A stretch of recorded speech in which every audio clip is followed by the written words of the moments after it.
السلام علیکم ورحمۃ اللہ وبرکاتہ۔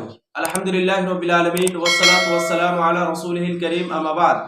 معزز ناظرین، یوں تو رمضان المبارک کا ہر منٹ اور ہر سیکنڈ نہایت ہی قیمتی اور قابل قدر ہے، جس میں عبادت کی بڑی اہمیت حدیث کے اندر منقول ہے، اور جس کے دن و رات اور صبح و شام میں مغفرت و بخشش کی موسلادھار بارش برستی رہتی ہے، جس میں اللہ کے بندے گناہوں کی آلائشوں سے پاک ہوتے رہتے ہیں۔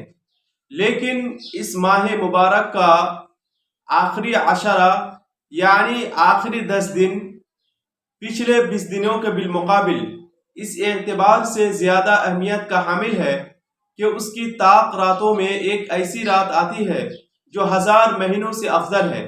یعنی جس شخص کو اس رات میں عبادت و تلاوت وغیرہ نصیب ہو جائے تو 1000 مہینے کی عبادت کا ثواب ملتا ہے۔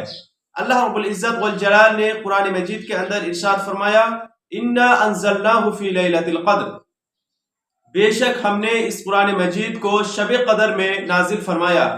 وَمَا أَدْرَاكَ مَا لَيْلَةُ الْقَدْرِ، آپ کو کیا معلوم کہ شب قدر کیا ہے؟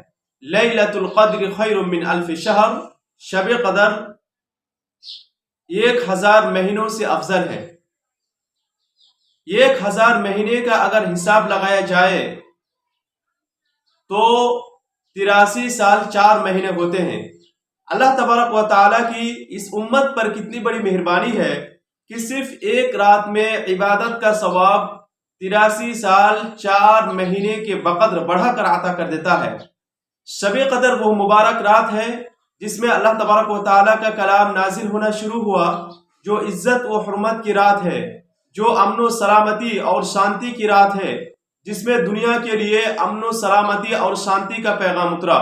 اللہ رب العالمین نے قرآن مجید کے اندر ارشاد فرمایا، اِنَّا أَنزَلْنَاهُ فِي لَيْلَةٍ مُبَارَكَةٍ، بے شک ہم نے اس قرآن مجید کو برکت والی رات میں اتارا۔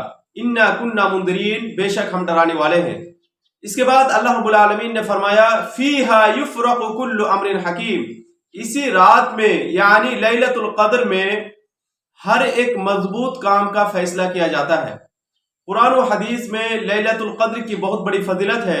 اللہ کے نبی صلی اللہ علیہ وسلم فرماتے ہیں کہ جو لیلۃ القدر میں قیام کرتا ہے یعنی تہجد یعنی تراویح پڑھتا ہے تو اس کے پچھلے گناہوں کو اللہ تبارک و تعالی معاف کر دیتا ہے۔ ارشاد ربانی ہے، من قام لیلۃ القدر ایمانا و احتسابا، جو شب قدر میں ایمان و خالص نیت کے ساتھ قیام کرتا ہے یعنی تراویح پڑھتا ہے، غفر لہ ما تقدم من ذنبہ، اس کے پچھلے گناہوں کو معاف کر دیے جاتے ہیں۔